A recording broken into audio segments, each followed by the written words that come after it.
Message de Saint Michel Archange à Luz de Maria, le 30 janvier 2022. Peuple de notre Roi et Seigneur Jésus-Christ, ce sont des temps d'inquiétude pour l'humanité, qui attend sans savoir quoi. Même si elle le nie, cet état se renforce chez les créatures sans foi, qui n'aiment pas et n'adorent pas la très sainte Trinité. Peuple bien-aimé de notre Roi et Seigneur Jésus-Christ, Saint, Saint, Saint le Seigneur, Dieu Tout-Puissant, celui qui était, qui est et qui vient. Grande est la puissance divine pour vous racheter du péché. Dans cette génération, comme dans les précédentes, la désobéissance a été la cause de grands maux dans l'humanité. L'homme se rebelle contre Dieu et devient la victime de ses propres inventions. Nous vous tenons devant nous, mes légions vous observent à chaque instant, et je vous appelle à être ceux qui accomplissent la divine volonté. Prenez la décision maintenant de chercher votre salut. Pour cela, il est nécessaire que vous soyez des créatures inébranlables et fermes dans la foi, assoiffées du salut de toute l'humanité. Que deviendrait la créature humaine sans la présence divine? Que deviendra la créature humaine placée face à sa conscience? Peuple de Dieu, le noyau de la terre est soumis à l'influence imprévisible du soleil, de la lune et des corps célestes qui voyagent dans l'espace, rôdant autour de l'orbite de la Terre.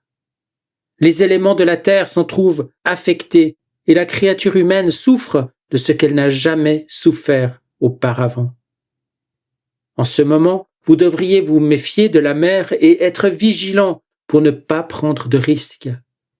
Les éléments ont changé et assaillent la terre pour la purifier. La terre continuera de trembler à cause de son noyau qui est devenu plus chaud et la chaleur monte à la surface. Cela entraîne le réveil des volcans endormis et l'augmentation de l'activité des volcans actifs, empêchant divers pays d'utiliser leur trajectoire de vol. Et les gens ne pourront pas se rendre là où ils vivent jusqu'à ce que de nouvelles routes soient établies. La créature humaine profite de la vie comme si rien ne se passait en ce moment. La maladie frappe l'humanité et continuera d'être présente et de muter, et de nouvelles maladies apparaîtront et se prolongeront. Certaines se propagent par voie aérienne à cause d'une science mal employée, et l'humanité n'en a pas conscience. De plus en plus éloignée de la très sainte Trinité et de notre Reine et Mère, l'humanité se concentre sur les plaisirs mondains, ignorant les signes et les signaux de ce moment, laissant de côté ce que le ciel montre. Il y aura une aube en Europe et il y aura Babel, et toute l'humanité en souffrira. Les enfants de Dieu doivent s'informer sur ce qui attend l'humanité. L'amour de Dieu ne signifie pas rester dans l'ignorance dans laquelle vit la majorité du peuple de Dieu. Informez-vous afin de ne pas nier l'indéniable et de ne pas vous écarter du droit chemin. La foi et la raison ne se contredisent pas. Elles sont en contradiction lorsque l'ego humain pénètre l'esprit de la créature humaine et la maintient dans un débat constant entre foi et raison. L'ego humain est fort chez certaines personnes et les fait s'écarter du droit chemin. Ah, peuple de Dieu, vous serez témoins de la puissance des éléments agités par les changements que la Terre subit en son noyau, changements dus à l'influence du Soleil, de la Lune et des astéroïdes qui provoquent déjà des altérations du champ magnétique terrestre, contribuant à l'ébranlement des failles tectoniques de la Terre. Peuple de notre Roi et Seigneur Jésus-Christ, qui pourra résister aux changements à venir? Ceux qui ne reviendront pas en arrière et ne vacilleront pas en professant la foi. Ceux qui se préparent dans la foi et dont la confiance en la miséricorde divine est plus forte parce qu'ils ont été rendus participants de la grandeur de la très sainte Trinité. Ceux-là tiendront bon. C'est le moment où vous devez garder confiance dans les promesses divines. Rendez grâce au Seigneur pour son amour, pour ses merveilles en faveur des enfants d'Adam, car il enfonce les portes d'airain et brise les barreaux de fer.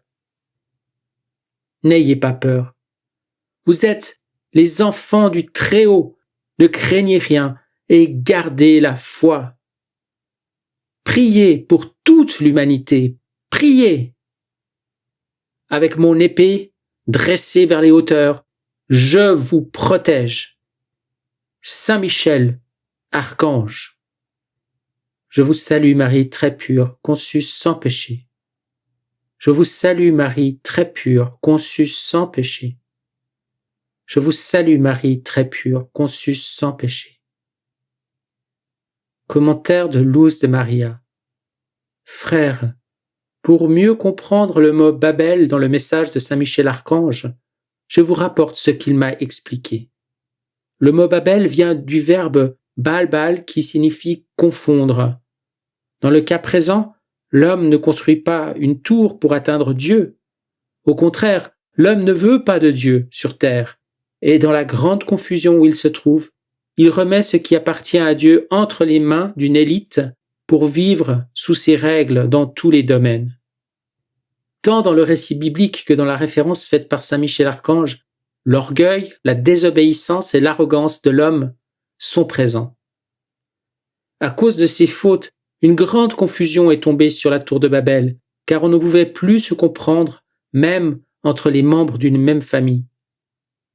Or nous voyons qu'au sein des familles, il y a maintenant de la discorde à cause d'un pouvoir extérieur qui est venu séparer, non pas par des langues, mais par des mesures imposées que nous connaissons tous.